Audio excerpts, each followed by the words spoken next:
Bienvenidos amigos y amigas a esta nueva edición de su programa Cara a Cara. Soy Alejandro Bermúdez, es un gusto estar nuevamente con ustedes para seguir conversando sobre temas que son fundamentales para comprender mejor cómo nuestra fe y además el sentido común católico, porque la fe no es la única fuente con la cual juzgamos la realidad, es la fe y la razón, cómo el sentido común católico se conjugan para poder responder a circunstancias cotidianas que enfrentamos en nuestra vida diaria como católicos, como católicas. Ante todo, quiero agradecerles por los correos electrónicos que han venido enviándonos a nuestra dirección caraacara@ewtn.com. Como este no es un programa específicamente de consultas, pero donde sí abordamos temas que son de su inquietud, aunque no necesariamente vamos a responder a las preguntas específicas que nos hacen, quiero que sepan que estamos recibiendo con mucho entusiasmo los correos electrónicos que nos envían y estamos utilizando estos correos electrónicos, las sugerencias que nos proponen, para la posibilidad de plantear programas específicos para el futuro. Así que sus correos, sus comentarios son siempre muy bienvenidos a caraacara@ewtn.com. Como saben ustedes, recientemente el tema de las uniones homosexuales o de los mal llamados matrimonios, entre comillas, homosexuales, han comenzado a tener un papel bastante preponderante en el diálogo político, como en Argentina o Ciudad de México, por ejemplo, o en el diálogo cultural. En muchas de nuestras naciones el diálogo político o el diálogo social se ha centrado en este tema, se ha centrado en que si es que las personas que tienen inclinación homosexual son personas que deberían recibir estos derechos especiales que se les quieren asignar. La Iglesia enseña tres cosas muy sencillas y muy claras sobre la homosexualidad.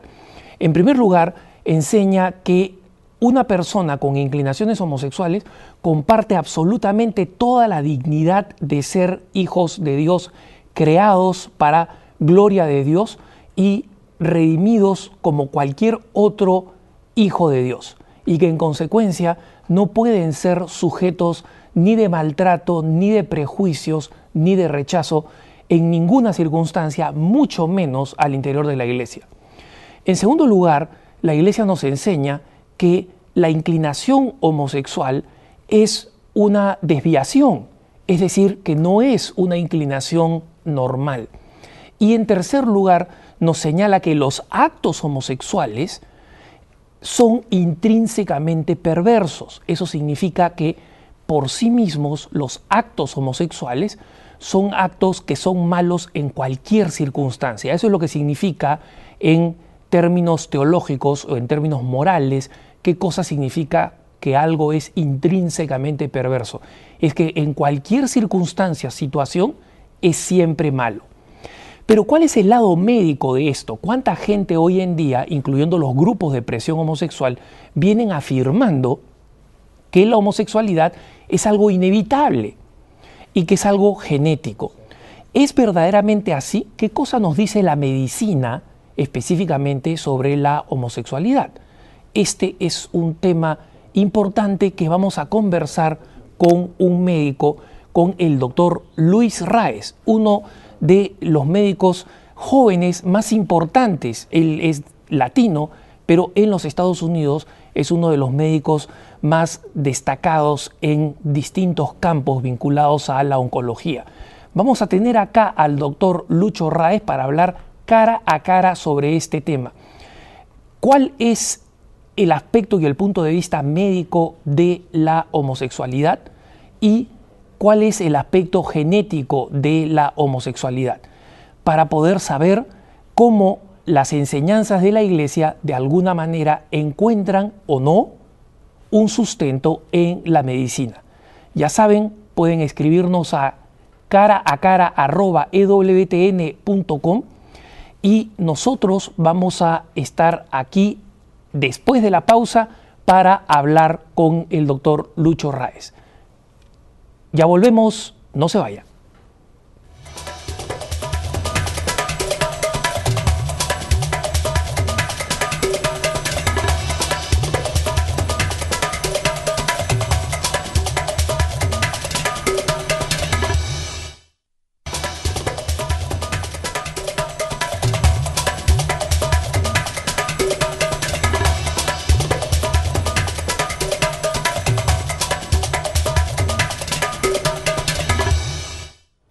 Estamos de vuelta con su programa Cara a Cara. Soy Alejandro Bermúdez y tengo el gusto de presentar a una persona que no solamente me enorgullece con su amistad, sino que además es uno de los médicos jóvenes en Estados Unidos que cumple uno de los papeles más importantes, uno de los más reconocidos en el campo de la medicina, específicamente de la oncología, el doctor Luis Raez. Luis, mucho gusto por estar con nosotros. ¿Puedes explicarnos un poquito cuál es tu carrera profesional, cuáles son tus ámbitos de trabajo y de especialización? Sí, claro, muchas gracias por invitarme al programa, es un gusto estar aquí. Yo soy de carrera, soy internista en Estados Unidos, medicina de adultos, y me he especializado en hematología y oncología médica, y me dedico a la investigación de tratamientos nuevos para cáncer. La mayoría del tiempo me dedico a investigar tratamientos para cáncer de pulmón y tratar de mover la ciencia en esa dirección. Doctor, en el campo de la... ¿Qué cosa significa hematología para nuestros, televidentes, que no todos están familiarizados con ese tema? Son las enfermedades de la sangre, leucemias, linfomas, y nosotros por eso me dedico bastante a la ética médica, porque nosotros somos un ejemplo del éxito de usar células estaminales de adultos, trasplantes de médula ósea, para curar gente sin dañar seres humanos, sin dañar embriones humanos, ¿no? Este es justamente un tema interesante, y aquí es donde quería traer a la audiencia a comprender por qué un médico que se especializa en oncología, y por si acaso quiero decirle que en muchas ocasiones el doctor Raez ha sido una fuente de consulta para mí, para personas cercanas a mí, incluyendo mi padre, que fue convocado a la casa del padre a través de un cáncer. Lucho fue una persona a la que consulté muchísimo porque conoce mucho sobre este tema, pero su familiaridad con el tema de las células, es decir, de la genética, te ha puesto, Lucho, en un campo en el que no solamente tienes que ver cuestiones genéticas, sino que tienes que ver cuestiones de genéticas morales, es decir, que sean moralmente aceptables. Así es. Justamente por eso quería hacerte una pregunta que te la planteo de forma global, ¿no? Y que después vamos a ir precisando un poco más. Uno de los argumentos más frecuentes y que incluso llega a convencer a algunos católicos de por qué las parejas homosexuales tienen que ser aceptadas como las parejas heterosexuales y recibir beneficios como los que ha aprobado Argentina o Ciudad de México, por ejemplo, o algunos estados en Estados Unidos, es que básicamente uno nace homosexual. ¿Nos puedes explicar un poquito cómo es la genética del nacimiento? Que las personas nacen homosexuales, heterosexuales. Como tú sabes, es un tema bien complicado porque no hay ciencia absolutamente correcta acerca de esto. Por ejemplo, la misma comunidad homosexual no está de acuerdo que haya gente que nazca homosexual.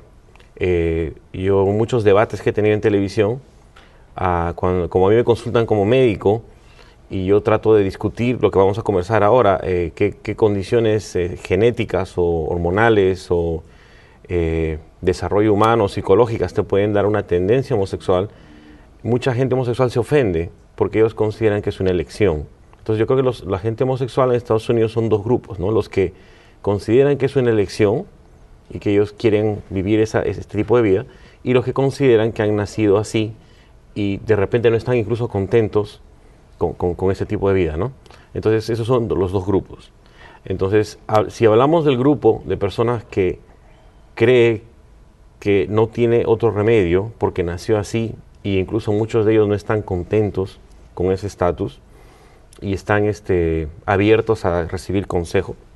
Entonces en ese grupo no hay, yo creo que la conclusión del tema puede ser que no hay algo absoluto que diga por qué son así, en palabras sencillas, ¿no? No hay una cosa definitiva que diga por qué son así. A mí me parece importante hacer esta distinción que tú haces, Lucho, que efectivamente hay distintos grupos dentro de las personas que tienen inclinaciones homosexuales. Y cuando estamos hablando acá del tema del famoso argumento genético, es decir, que nacieron así entre comillas, me parece importante, y te agradezco que lo menciones, porque me parece importante clarificarlo para nuestra audiencia, que hay una distinción muy importante entre las personas que tienen una inclinación homosexual, que es un grupo determinado, ¿no?, y aquellos grupos de presión homosexual, es decir, los que están haciendo un lobby y quieren que las leyes, la cultura, la sociedad refleje una sociedad en la que los valores morales cristianos, que señalamos que existen un hombre y una mujer y que el matrimonio es solamente entre un hombre y una mujer, no deberían existir, ¿no? En América Latina, estos grupos de presión homosexual, que no necesariamente representan a todos los homosexuales, porque como tú mismo dices, algunos se sienten incómodos y están abiertos al trato, al consejo, a la consejería. Existen grupos importantes que hacen esto, incluso dentro de la iglesia, como el grupo Coraje en México, el grupo Courage acá en Estados Unidos, con los latinos también. Pero ellos argumentan que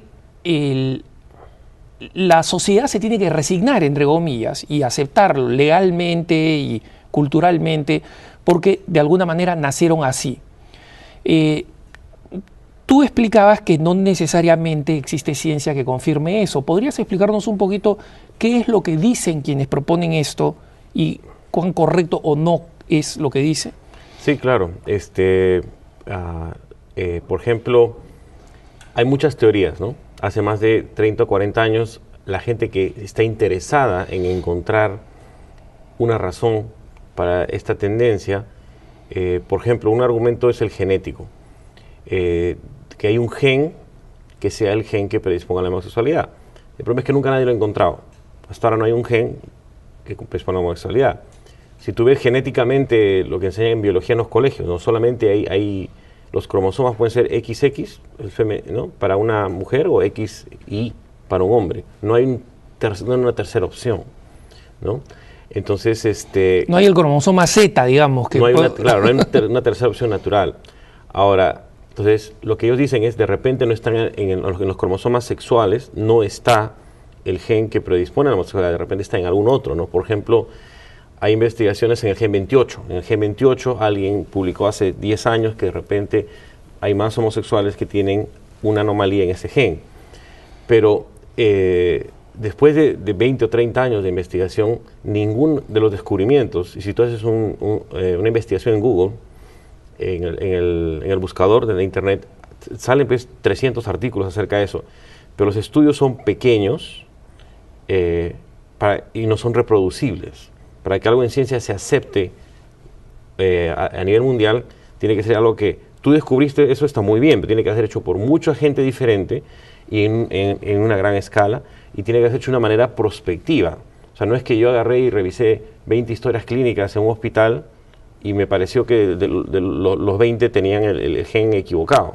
Tiene que ser algo que se ha hecho prospectivamente por varios investigadores en muchos sitios, y o sea, ninguno de los estudios llega a esto. Entonces, cuando buscamos el gen, hasta ahora hay un montón de candidatos, pero no hay un estudio que diga, este es el gen, y por esa razón vamos a encontrarlo en todas las personas que tengan esta tendencia. Entonces, no hay algo que los determine desde un punto de vista genético. ¿Okay? Ahora tú dices, de repente puede ser algo hormonal, ¿no? Hace, por ejemplo, en los 70s, la explicación era simple, ¿no? O sea, si los varones tienen más testosterona, por ejemplo, en la sangre, de repente, como las mujeres no lo tienen, entonces la conclusión lógica es, de repente los homosexuales tienen menos testosterona en la sangre. Y hay un montón de gente que se empezó a chequear la testosterona en la sangre y otras hormonas femeninas o masculinas, y tratar de ver que de repente los homosexuales tenían muy pocas hormonas masculinas o muchas hormonas femeninas, pero al final nunca se llegó a nada. O sea, no hay una cantidad de una hormona, ya sea femenina o masculina, que esté en cantidad equivocada en la persona que tiene la tendencia homosexual. ¿Okay? Entonces, a partir de eso se han hecho cosas más complicadas, ¿no?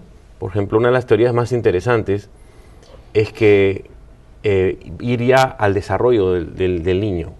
el desarrollo del niño antes de nacer, ¿no? Por ejemplo, la más interesante que yo encuentro... El desarrollo del niño en el vientre materno en el vientre todavía. materno, o sea, Es decir, quienes están tratando de encontrar una justificación científica a la homosexualidad apuntan a una teoría que se referiría a algo que sucede en el vientre materno, por dentro ejemplo. del vientre materno. Claro, porque por ejemplo nosotros a la hora de desarrollarnos físicamente, uno se desarrolla o varón o mujer. Entonces, por ejemplo, hay una teoría que dice que en Inglaterra que los rasgos físicos, si quiere ver el basal de la persona humana es femenino.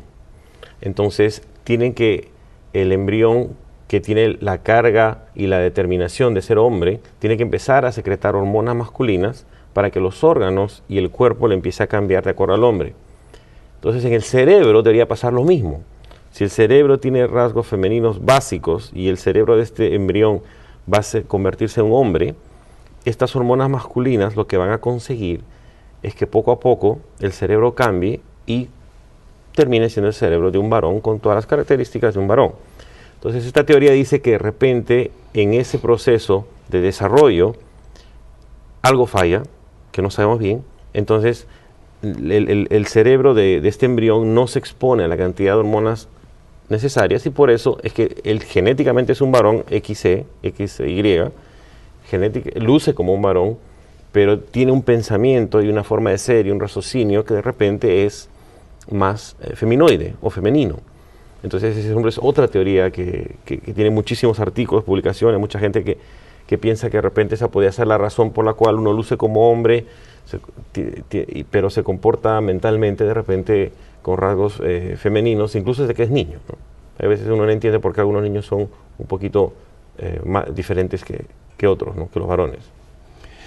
Ahora, desde el punto de vista conductual, yo sé que esta no es tu área de especialidad, doctor, y sé que además tú eres muy disciplinado en mantenerte en tu área de especialidad.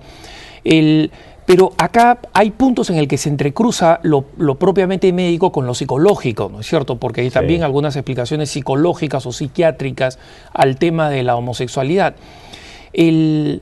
En este caso, cuando nosotros hablamos del tema del desarrollo, de que con esta teoría de que todo se desarrolló como hombre y se desarrolló pero el cerebro se desarrolló como mujer, se basa en este principio. La mujer, o digamos, el compuesto genético femenino sería como el basal, ¿no? El básico, y que necesita, por medio de las hormonas masculinas, irse transformando en masculino. ¿Cómo justificas el lesbianismo? Es decir, la homosexualidad femenina. Es decir, bajo esta teoría, ¿por qué una mujer termina teniendo una atracción sexual como la de un varón? Un varón. Bueno, eso también es bien interesante porque, por ejemplo, el problema del homosexualismo y el lesbianismo no es el mismo. Por ejemplo, yo no sé si sabes que hay más tendencia homosexual que tendencia lesbiana. Estadísticamente en Estados Unidos a veces se llega a decir que hasta el 5% de gente, varones, podían tener una tendencia homosexual, pero la tendencia lesbiana no es el mismo número, es probablemente la mitad. Entonces la explicación de repente para mujeres es diferente que la explicación para los hombres. Entonces muchas de las teorías se aplican solamente, por ejemplo, la que te expliqué es para hombres. No necesariamente explica por qué la mujer tendría que tener la tendencia. Ya, pero si es que esta fuera la razón, entonces, desde el punto de vista social, desde el punto de vista de presión social, nosotros tenemos que los homosexuales se organizan en homosexuales, lesbianas, bisexuales, transexuales, ¿no? Los colectivos que llaman gay, lesbianas, bisexuales, transexuales, GLBT, etcétera.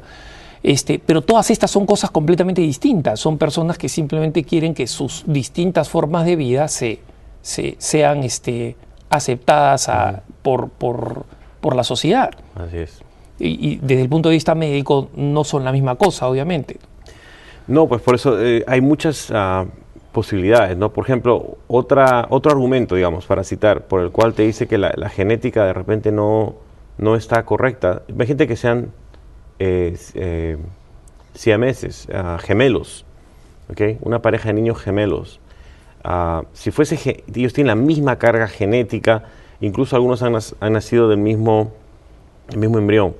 Este tema del, perdón, doctor, este tema de los gemelos es un tema que yo recuerdo que en su momento leí e investigué un poco y me gustaría que lo explicaras un poquito más en detalle tan pronto volvamos de la pausa. Nos vamos a una pausa, estamos en Cara a Cara, no se vayan.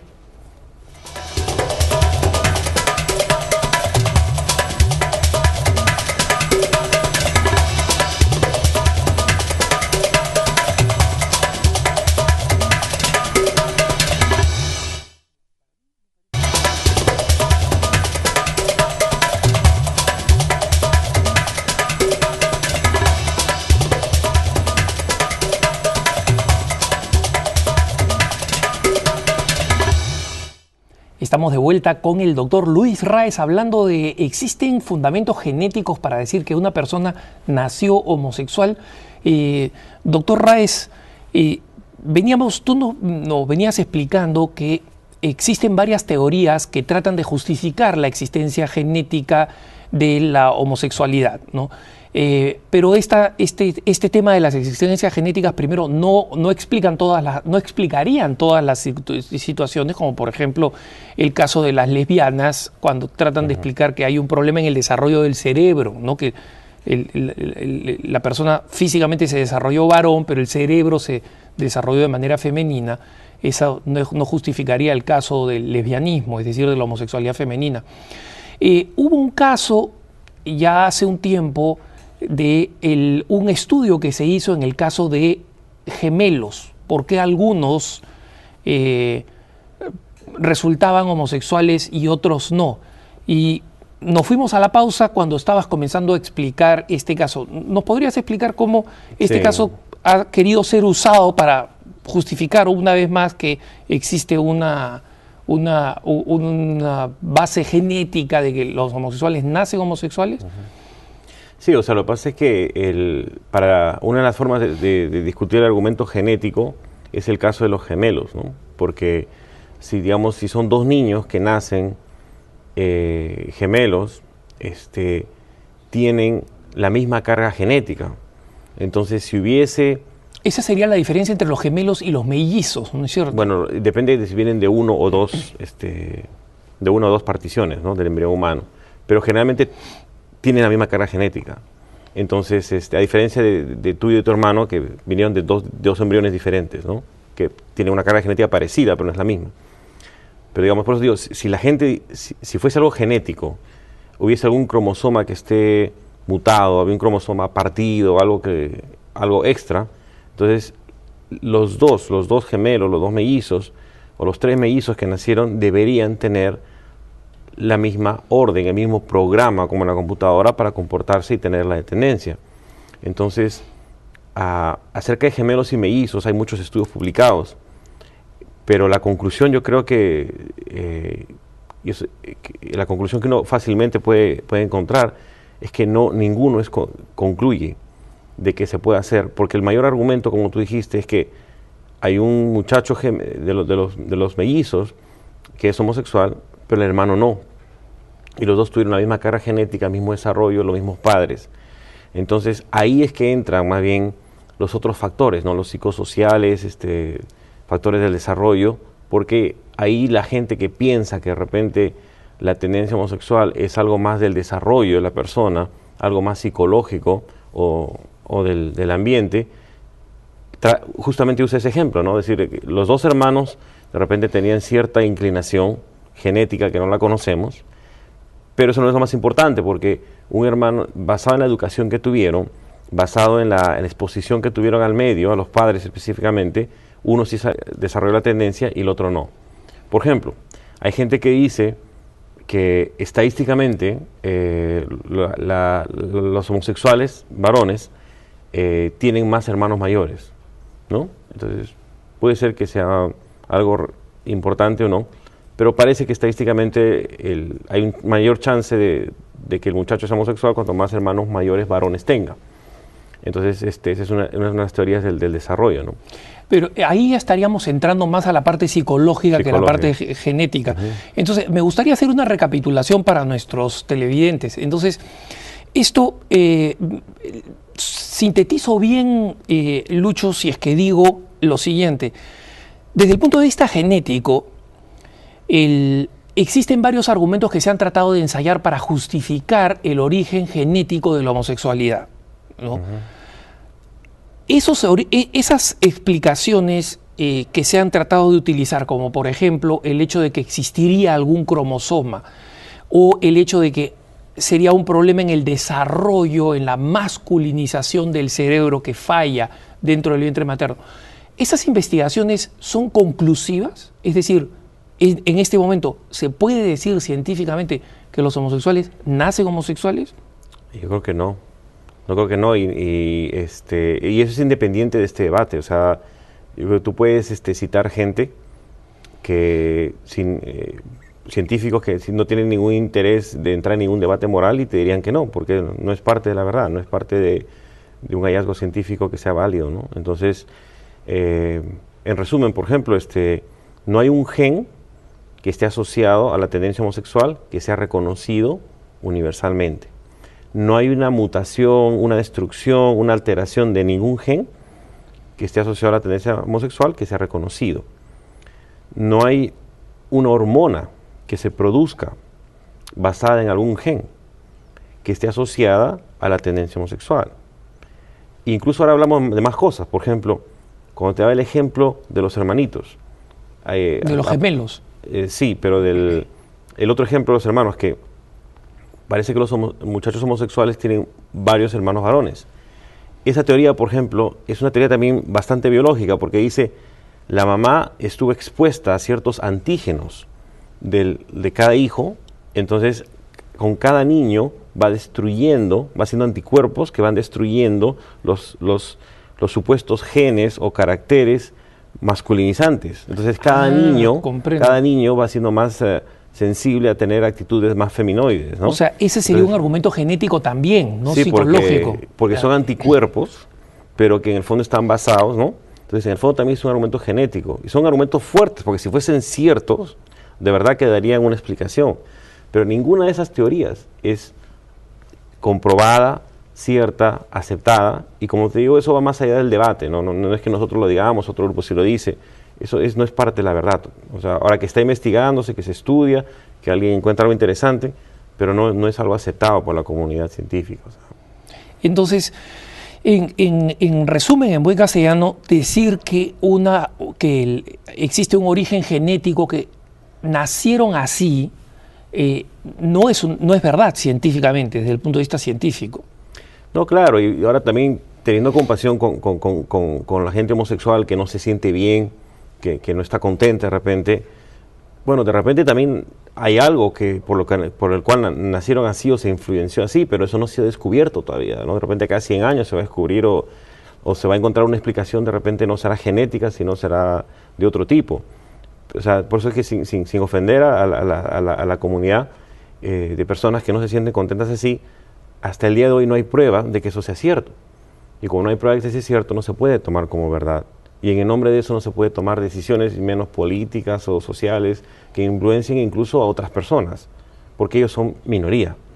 Incluso en Estados Unidos, que es una comunidad gay muy grande, no pasan del 5%. Entonces, dar leyes, cambiar leyes para una minoría bastante pequeña es algo complicado. Efectivamente, eso lo hemos conversado en otras ocasiones acá en el programa, pero me parece importante decirlo porque lo que sucede, doctor, es que en muchas ocasiones el argumento con el que mueven a los católicos es un argumento que yo considero que es de falsa compasión, es decir, convencer a la gente, decirle a la gente, mira, ellos no son responsables de lo que hacen y ellos nacieron así. En última instancia, la afirmación nacieron así, que lo he escuchado de muchos católicos de buena fe que dicen, mira, yo sé que está mal, pero nacieron así, ¿no? A mí me parece que no solamente significa desconocer el plan de Dios, aquí yo estoy hablando como un polemista, un apologista católico, ¿no? No solamente significa desconocer el plan de Dios como si alguien hubiera nacido con una maldición porque Dios lo quiso, ¿no?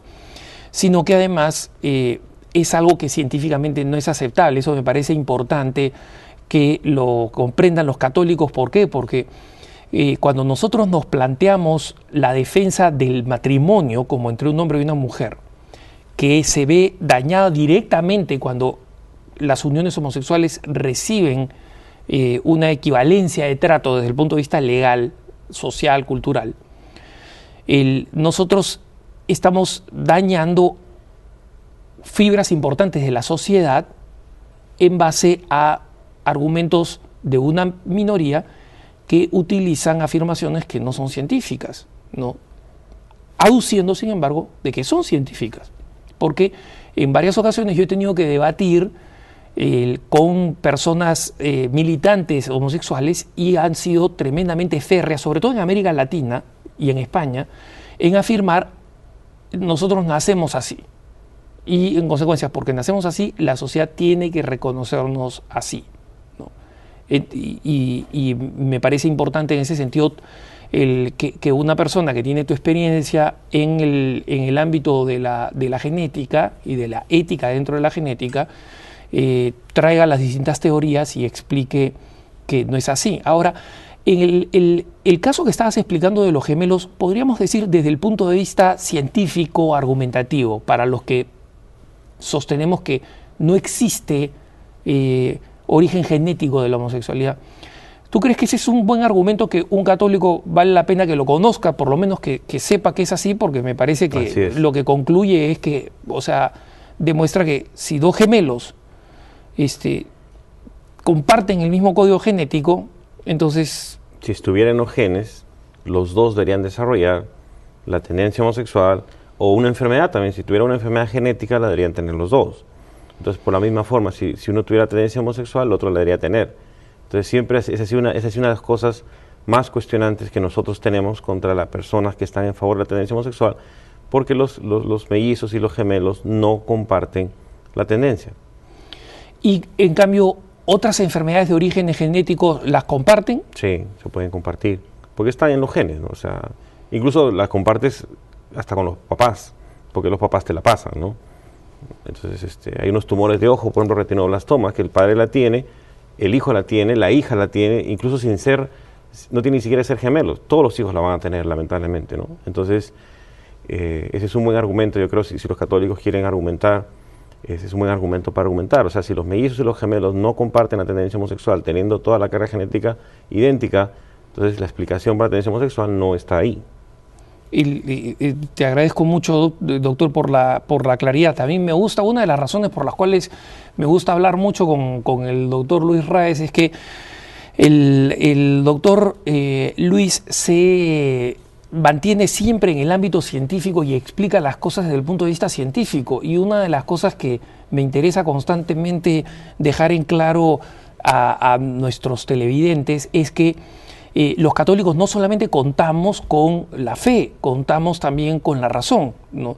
Y si es que nosotros utilizamos las reflexiones y los conocimientos científicos con sensatez, en general el sentido común siempre refuerza nuestras posturas sobre temas sociales, culturales y éticos, ¿no? Así es. Así es. No, yo creo que es interesante que ahora haya muchos descubrimientos nuevos, que haya ciencia, pero también el hecho de que... Bueno, también entiendo que a veces es difícil con tanto descubrimiento nuevo darse cuenta qué está bien, qué es cierto y qué no es cierto, porque como ahora cualquier persona investiga y descubre lo que sea y lo pone en el internet, entonces ya no hay como una pauta para decir esto ya está reconocido, esto no está reconocido, y por eso se crea tanta confusión, ¿no? Y por eso es que me parece importante una contribución como la tuya de una persona que es experta en estos temas, doctor, porque efectivamente los grupos de presión homosexual son extremadamente efectistas, toman algunas investigaciones, toman algunos datos extremadamente parciales y dicen el doctor tal de la universidad tal descubrió que la homosexualidad es genética, cuando en realidad, como tú dices, es una investigación que desde el punto de vista científico no tiene validez como para establecer una norma, ¿no? Y quisiera terminar esta pausa,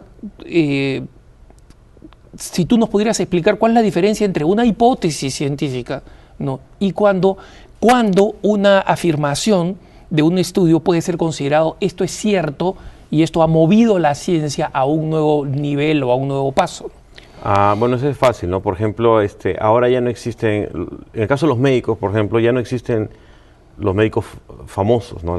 Que tú tenías que viajar millas a un país para que algún doctor brillante te dé un tratamiento que a otro doctor no se le ocurre, ¿no?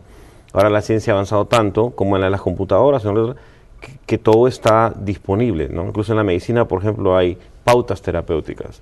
Entonces, si tú tienes un cáncer nuevo, te lo tratan igual aquí, en la China, en Europa, en Latinoamérica, el tratamiento es el mismo, porque hay unas pautas, hay unas líneas. Entonces, así son con los estudios, ¿no? O sea, es interesante, de repente en este caso el de la tendencia homosexual, un doctor descubrió algo en Francia, que de repente, no sé, que hay un cromosoma que puede estar incluido, pero si ese descubrimiento, cuando él va a un congreso, no se valida en otros 10, 15 países, si las sociedades médicas cuando se reúnen no aceptan todos que eso es cierto, y si eso no se reproduce en estudios futuros, no hay validez, no hay validez. Y te agradezco mucho, doctor. Hay un tema más que quiero que abordemos, ya fuera de lo genético, tan pronto volvamos de la pausa. No se vayan, estamos en Cara a Cara.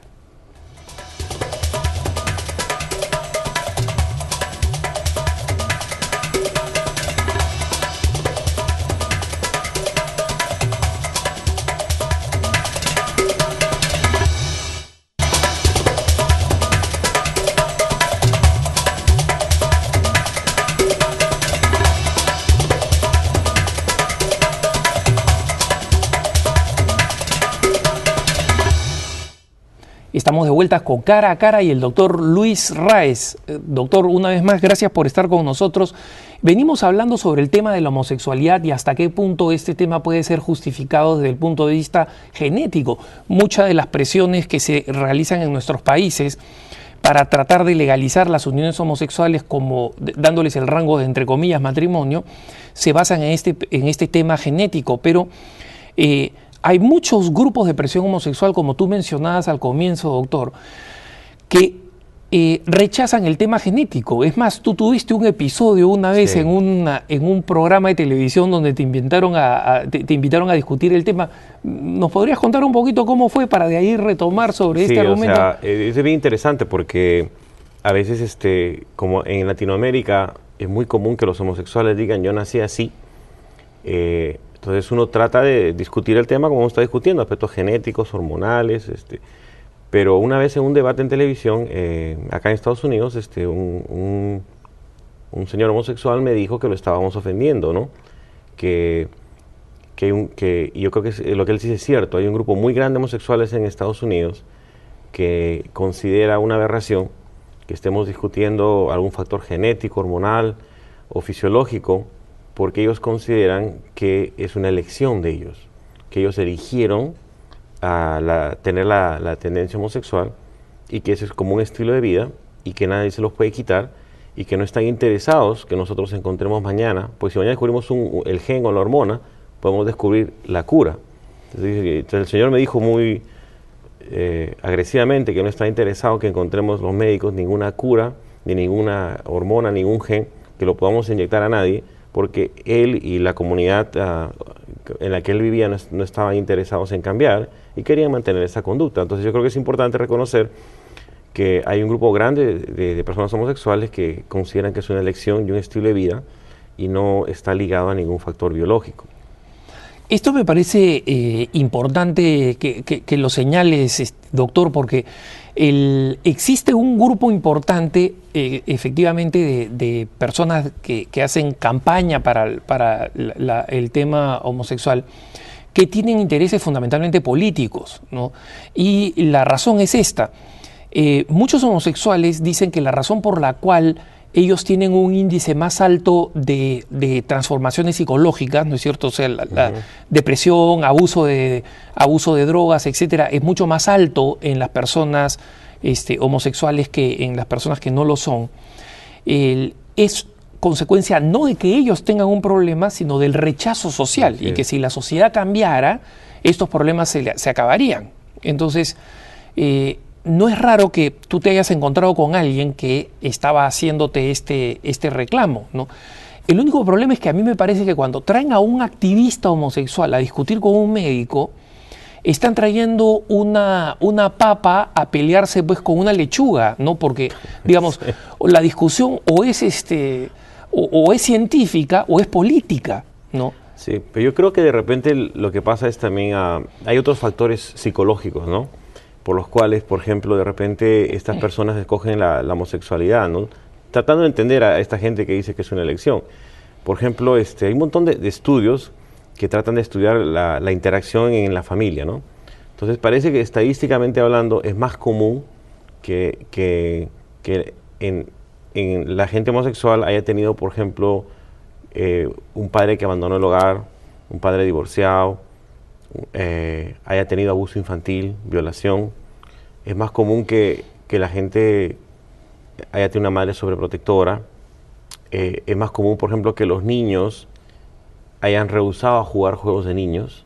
Si hay un niño chiquito que no quiere jugar juegos varoniles, es más común que la mamá lo haya vestido de niña, están tratando de darse la graciosa o porque era su sueño o alguna cosa tenía en la cabeza de mamá. O, por ejemplo, es más común cuando los niños no juegan deportes juntos. Los niños están aislados. Es más común, por ejemplo, en chicos demasiado flacos, demasiado delgaditos, demasiado gorditos. ¿Okay? Entonces, claro, pero tú puedes decir, yo conozco un montón de niños que son flacos, gordos, abandonados, hijos de padres divorciados y no son homosexuales. Y obviamente no lo son, ¿no? No lo son, solamente. Yo no estoy en favor de la homosexualidad, estoy mencionando lo que ellos dicen.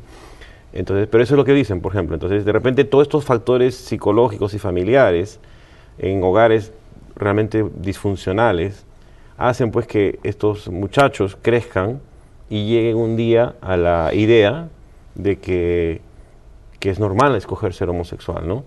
Y la sociedad actual tampoco ayuda, ¿no? Porque cuando Hollywood te presenta que lo normal es que seas hombre, mujer, homosexual, y un muchacho está con dudas, entonces de repente dice, bueno, yo escojo la tercera opción, ¿no? Es normal, es normal. Entonces ese es el problema también. Como también es un problema, por ejemplo, que es bien intencionado, ¿no? Hay grupos de personas gays bien intencionadas que supuestamente quieren ayudar a los suyos. Entonces quieren dar consejo a los muchachos para que salgan del closet, como dice, ¿no? Para que se liberen y sean homosexuales, ¿no? Entonces, puede ser que sea bien intencionado, pero es un daño terrible que le causan a la sociedad, porque si tienen un muchacho confundido, lo que lo van a hacer, lo van a confundir y lo van a justificar y le van a dar pie para que pueda adoptar algo que no necesariamente le va a hacer feliz porque no es algo natural. Claro, no, en ese sentido, doctor, las personas con inclinación, con atracciones del mismo sexo, existen, y la iglesia tiene propuestas para esas personas y existen experiencias pastorales para atenderlas. Hablaba, por ejemplo, del grupo Coraje, acá en Estados Unidos, por ejemplo, que hace esa ayuda.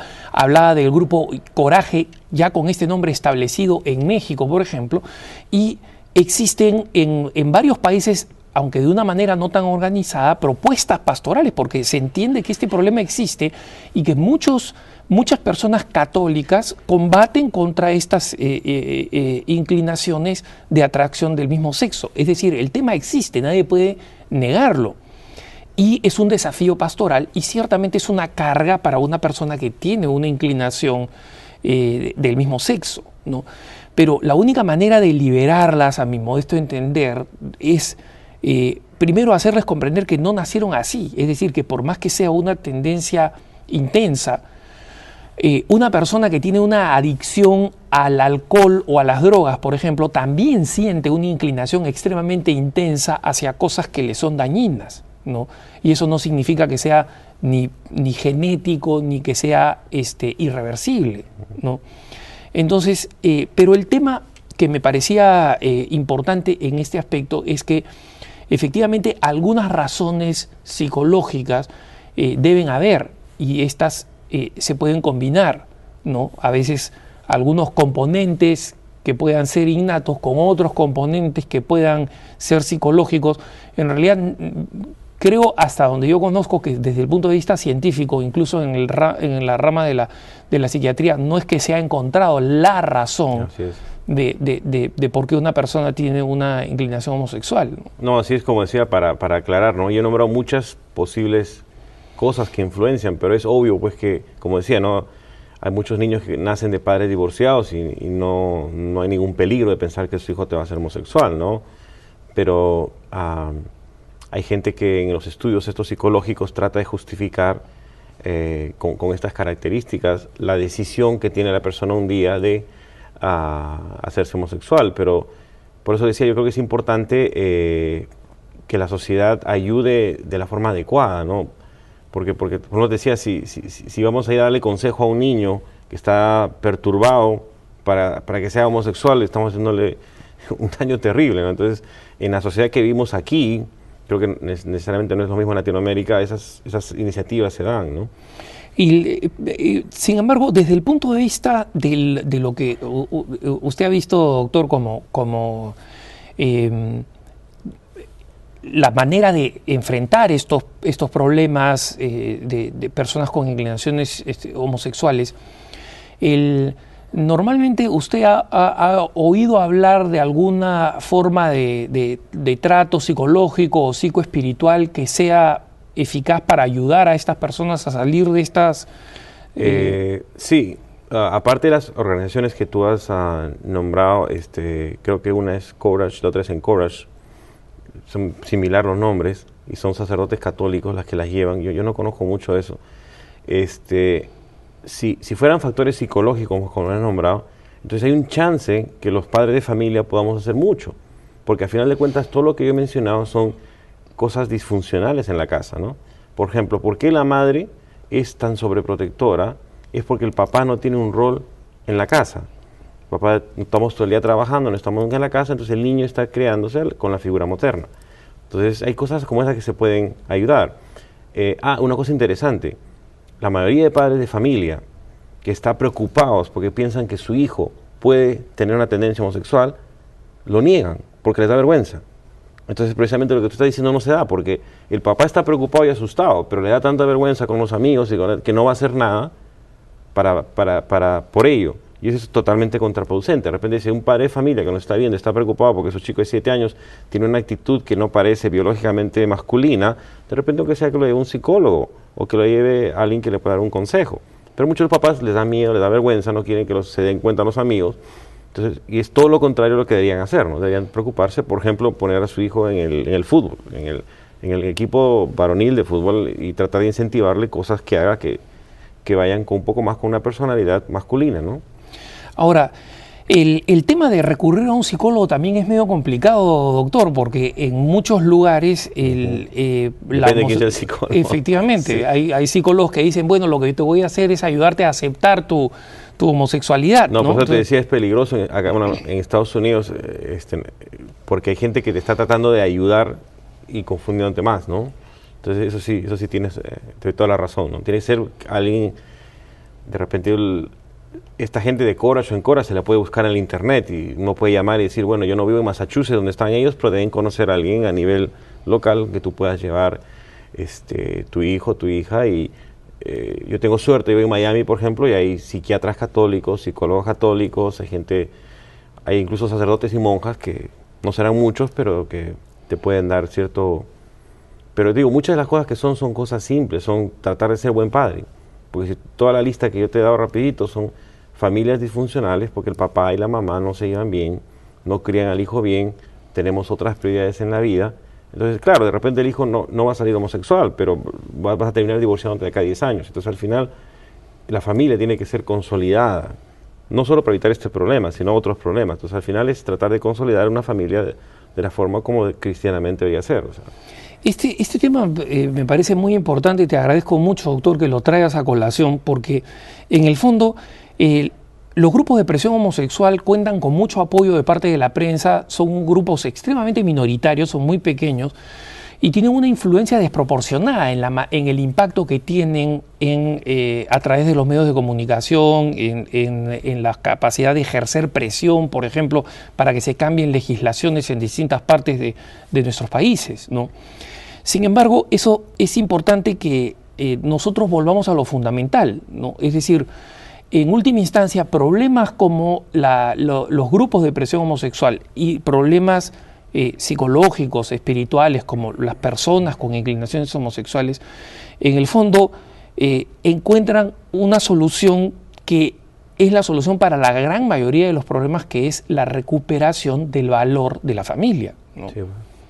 Y en ese sentido, yo sé que tu esposa también es médica, es mujer de fe, y ustedes procuran vivir su fe en la formación de sus hijos.